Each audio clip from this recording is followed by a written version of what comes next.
restoring hope.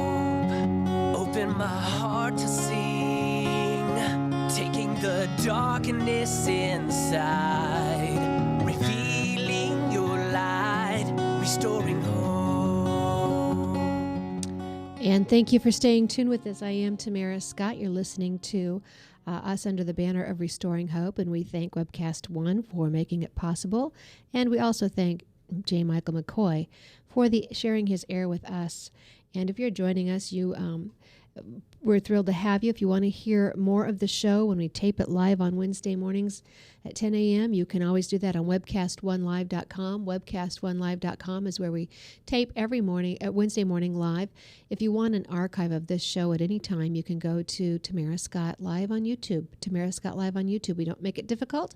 Just go there and get a portion of the show and send it to a friend so that they too can help get information and learn. Mac's portion of Restoring Hope usually deals with individual issues, addictions, making life better, and deliverance, and for people out of those addicting lifestyles.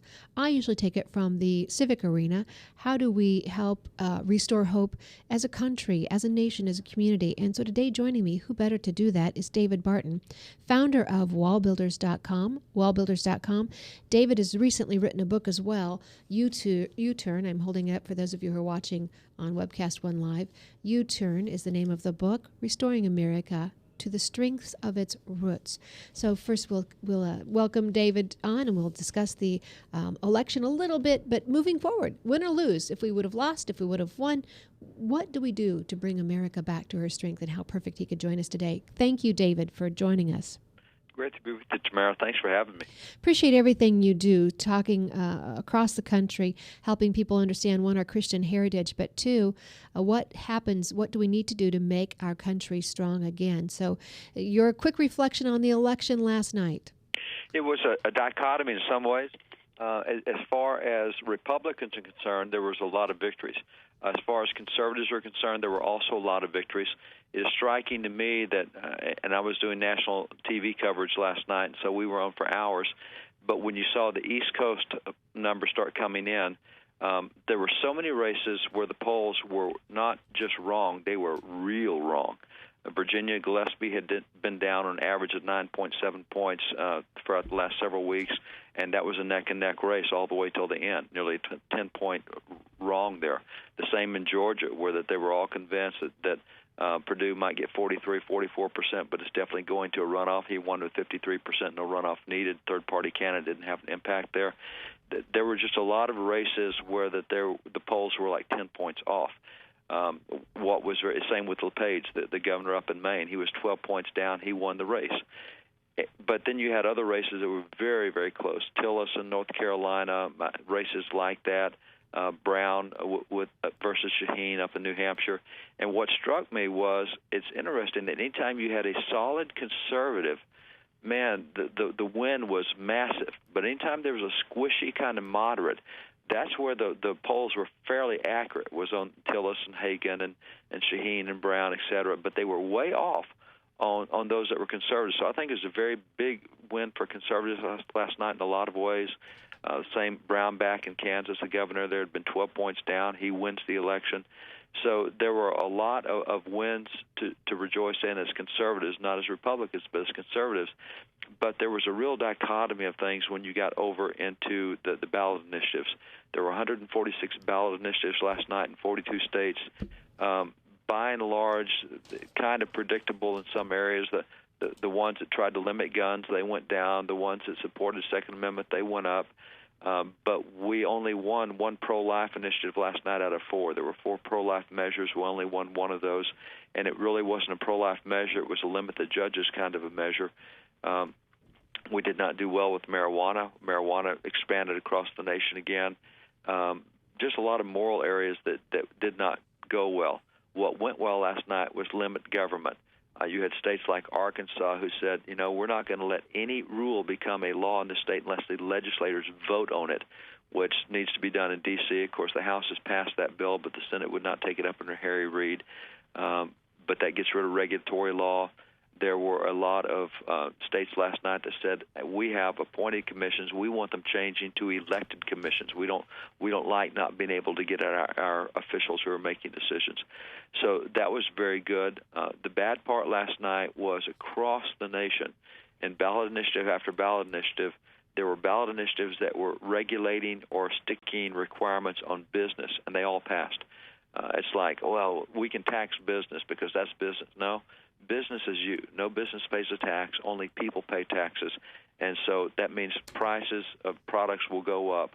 Competition has gone down. There was more government takeover of business last night, which I found very interesting, kind of, that schizophrenic dichotomy. On the one hand, we really elected a ton of conservatives, but on the other hand, we really stuck it to business.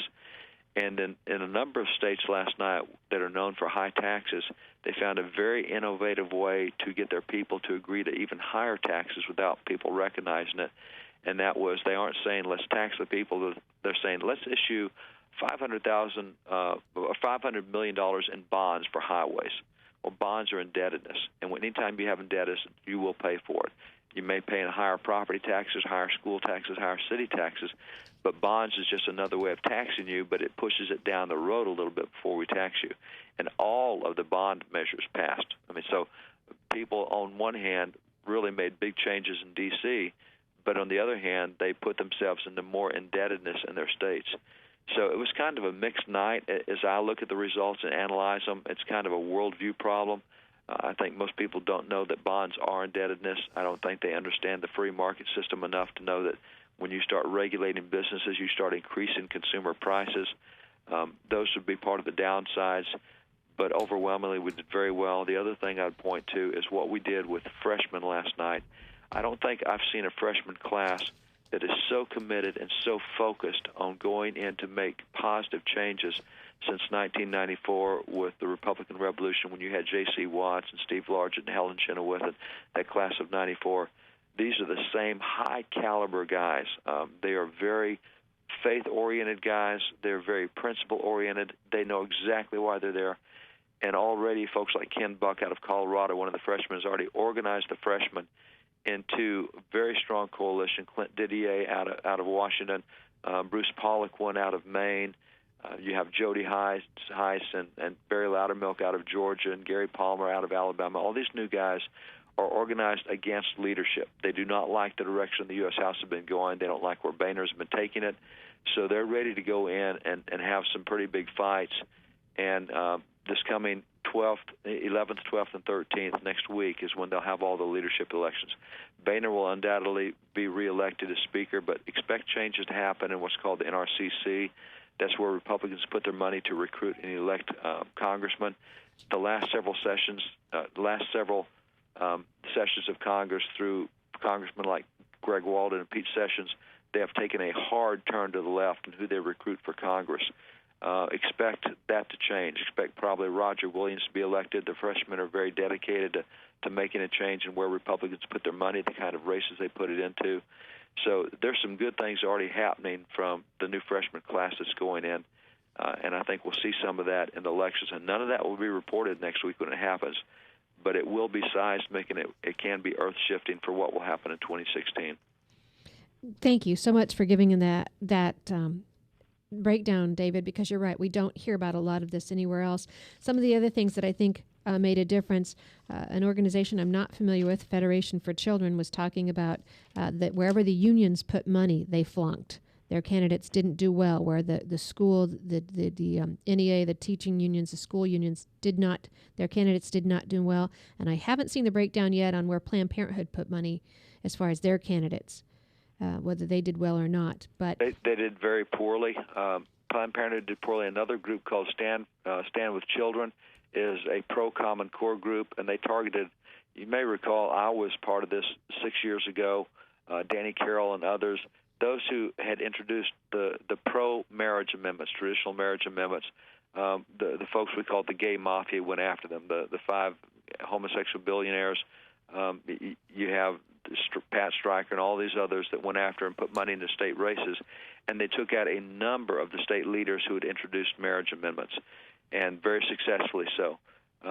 Other groups have now popped up on their issues and want to stand with children, and they went after the guys who have introduced anti-Common Core measures, get our state out of Common Core. They poured hundreds of thousands of dollars into individual races, millions overall into races across the nation, and they were thoroughly beat back. They went after the leaders in Oklahoma. Both the leaders, House and Senate, won re-election. They went after the leader in Michigan. He won re-election. They went after the leader in Alaska. She won re-election. So they did very poorly on that, and Planned Parenthood also did very poorly. Great notable is the tens of millions that they poured into the Udall race in Colorado, where they made abortion the issue, the war on women and abortion, reproductive rights, and that did not go well. And especially in the last 2 weeks, they poured in millions and millions in advertising on that issue. And Colorado went very much the other direction with Cory Gardner. So Planned Parenthood did not do well, nor did the Common Core groups that got involved.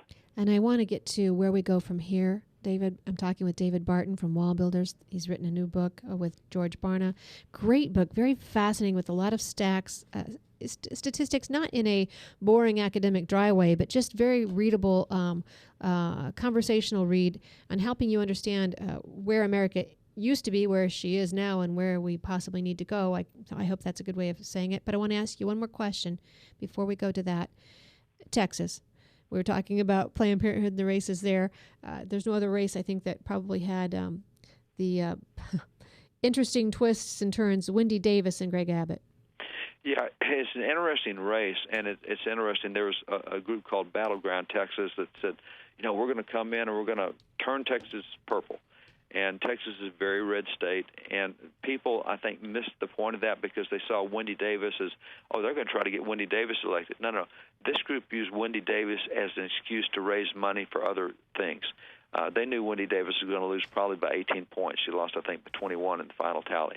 So her big issue was abortion. That's what made her the star in Texas for the Democrats, was she filibustered an anti-abortion bill that we had in the legislature, and that made her the hero for those folks.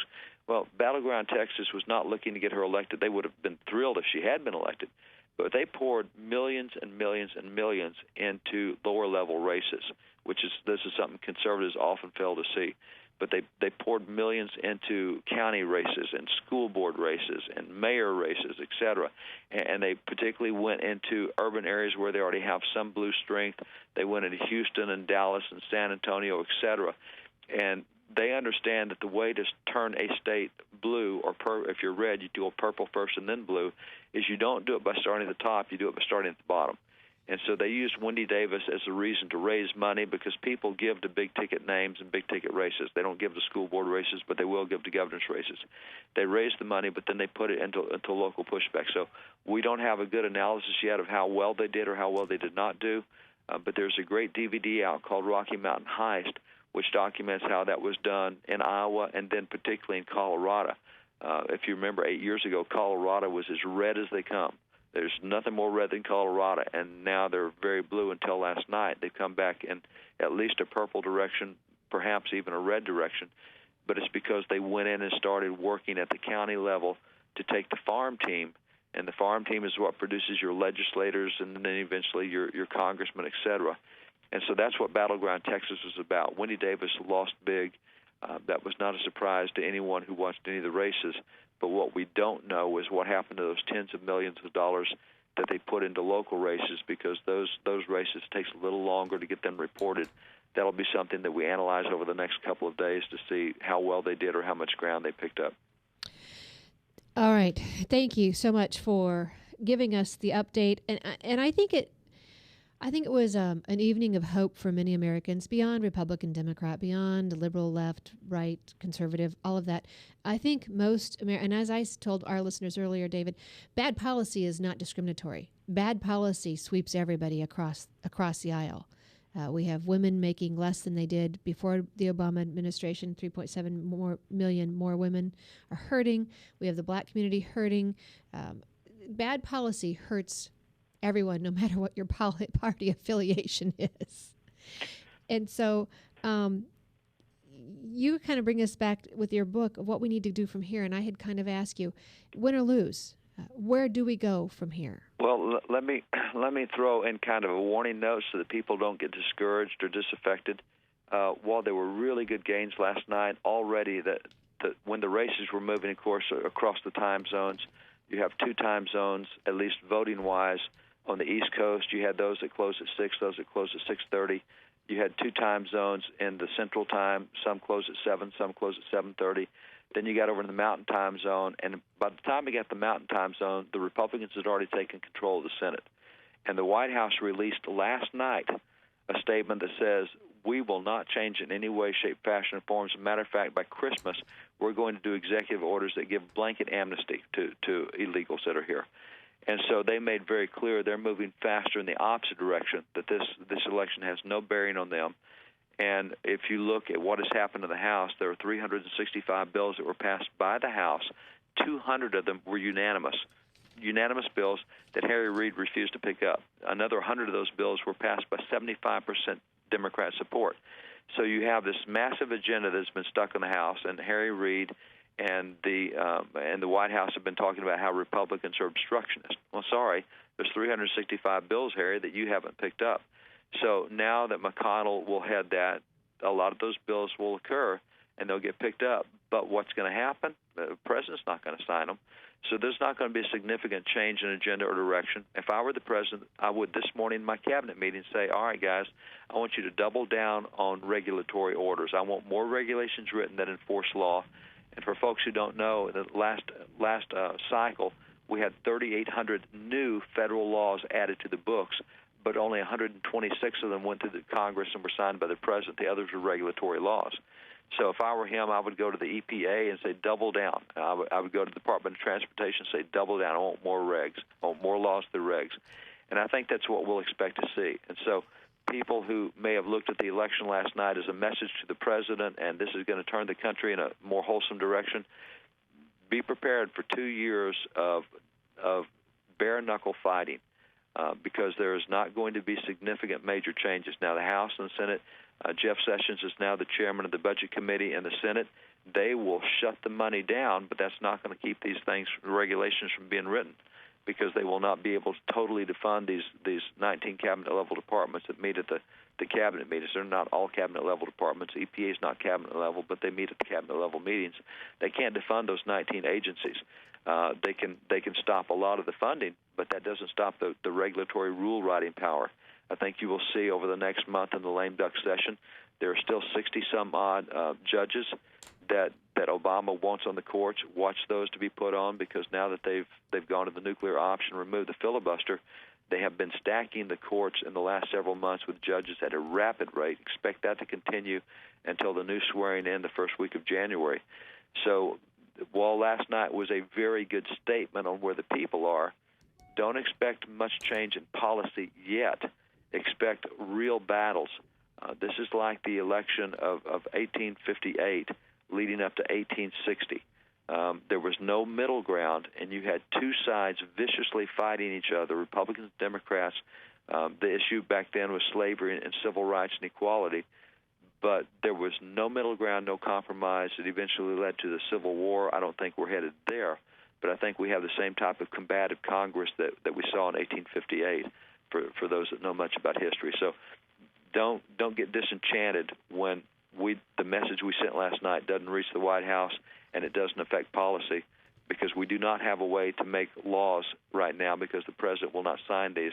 And he made very clear last night that he's not moving toward the middle ground. He's not reaching out to reach across the aisle. He's moving further forward with what he wants to do. So yeah, at first when he interrupted the whole election process to say that he was going to call a meeting for top officials, both sides of the aisle, I thought that was a little strange. And you're right. By the end of the evening, his back was up. This president seems to get his back up a lot, and with an in-your-face mentality is what we see him ruling.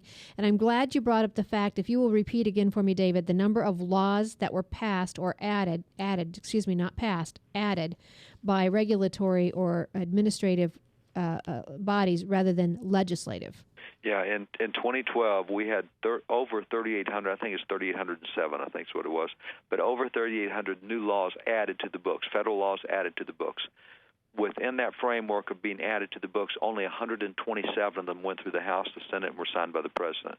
The rest of them were issued by agencies, and they are federal laws. They do give jail time. And Tamara, forgive me for jumping on this, but let me hit this for a minute while we're here. Sure. Because what we have right now is, and people do not understand the fact that Congress a number of years ago delegated lawmaking powers to these unelected bodies, the bureaucrats. And by the way, part of those 365 laws that or bills that were passed by the House, not taken up by the Senate, included repeals of legislative making powers to non-elected bodies. They tried to take that back, just as Arkansas did last night. So as you look across the number of laws that have been passed, since 1993, there have been 81,000 new laws passed by regulation, not by legislators, by regulation. There have been so many of these laws passed that right now, if you were to make a commitment to read 700 pages a week of the federal code, and the federal code is where all these laws are. This is why you can be arrested and thrown in jail. If you were to do 700 pages a week of the federal code, it would take you 25,000 years to read the federal code as it stands right now. Alan Dershowitz, who is a liberal law professor at Harvard, is part of a book called 3 Felonies a Day, and he points out that the average American commits 3 felonies a day because of all these laws, most of which we don't even know what they mean. There's a case that's at the Supreme Court this year. We're involved in a movement called Right on Crime, which is a redoing of criminal justice laws. We have a problem with what we call overcriminalization, and so what we have is a case of the U.S. Supreme Court this year dealing with overcriminalization. It's John Yates, who's a commercial fisherman in Florida.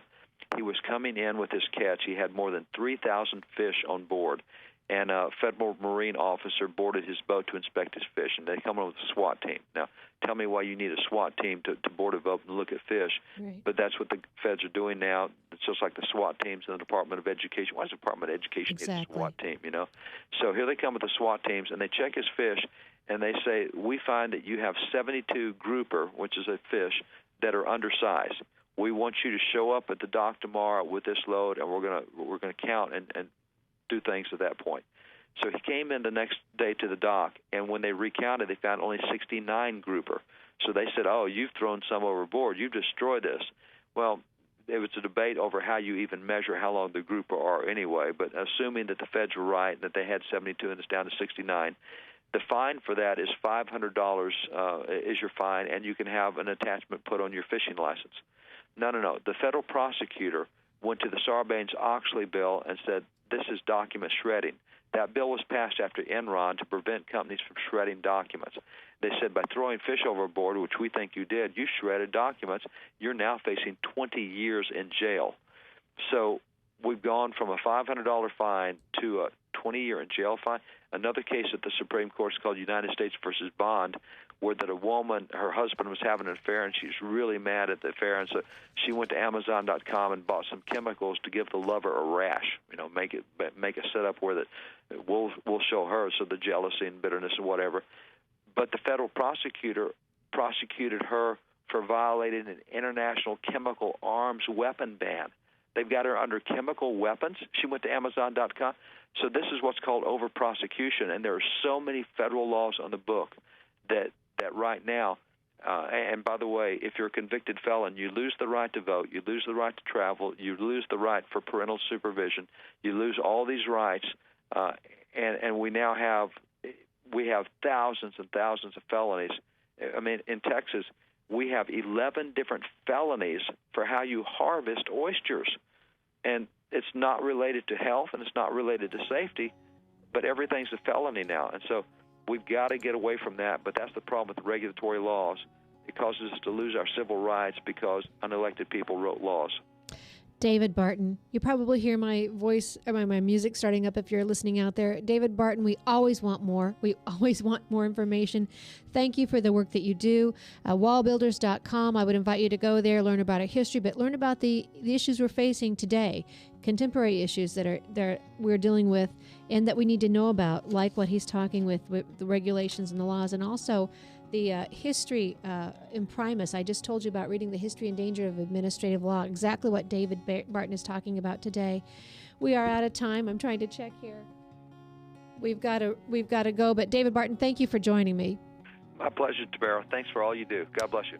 It's your country, America. It's your chance. Be encouraged. Never be complacent.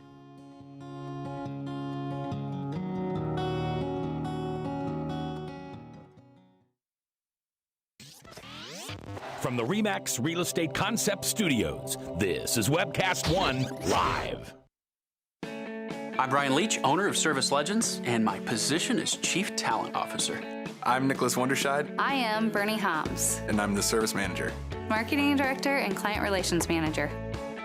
Everything that we do is about ensuring that we exceed your expectations. Our clients are important to us. 100% satisfaction. We're not just focused on heating and cooling. That's the easiest part of our job, actually, is fixing furnaces and air conditioners. Everyone that we come in touch with, we want to improve lives. Bottom line is, we've got our installation guarantees, 25% energy savings guarantee, comfort guarantee, temperature selection guarantee, property protection guarantee. 100% satisfaction guaranteed, fixed rate or it's free. All of those guarantees are backed up with a 100% money-back guarantee to hold ourselves accountable to making sure that you get what you're after. Just fixing the problem today. If they have another problem 5 days down the road, it's still fixed rate or it's free. We use what's called straightforward pricing. Our technicians are going to give you an exact to-the-penny price on what it's going to take before they move forward with any repair. That way you know what to expect. It's the same price every day. No surprises. If you get off work at 5 o'clock in the afternoon, you come home, you realize that, oh, my furnace is broken. Now you need to call somebody out that night. You shouldn't have to pay more for that. We're guaranteeing service 24/7. We run afternoons, evenings, nights, weekends. We're staffed to work that. Phone rings at 3 in the morning. You'll get one of our representatives answering the phone every time. We're not sending you out to Timbuktu in some call center. It's our Service Legend team members, our mission control team, I'll take a call anytime. and then they answer the phones the same way during the day as they do at night. It's a great day at your service company. How can we make you smile? That's the only way to provide true 24-hour service. When you're able to let somebody actually live in their home safely when they weren't able to do that before, where they don't have to stay up at night and worry about, is the heat going to come back on? Are we going to freeze the pipes? Is the baby in the room next door going to be sick because they got too cold? When you're able to help somebody overcome challenges like that, that's impacting a life. That makes a difference. I get goosebumps thinking about it. I love the team. I love the people that I work with. We have fun, but we work hard. I call them my ambassadors of legendary service. If you could just envision what that is, that's who we're sending to your home. They literally will call in, pick up the phone and call and say, hey, I want to talk to your manager. And I get on the phone, they're like, that technician that was at my house was the greatest technician ever. That's cool to me. We want to brighten people's days. Every person that we have going into the house has gone through an extensive background check. Drug testing, we have a very thorough interview process that 1 out of 140 people make it through. If we promise you something, that's what you're going to get, no matter what. We're here when you need us to protect the safety and comfort of your family. If you're not happy, we're gonna make it right. If we're willing to put 100% money-back guarantee on what we do, what type of work do you think we do? Give us a call. We're there for you 24/7, 365 days a year. Enough said.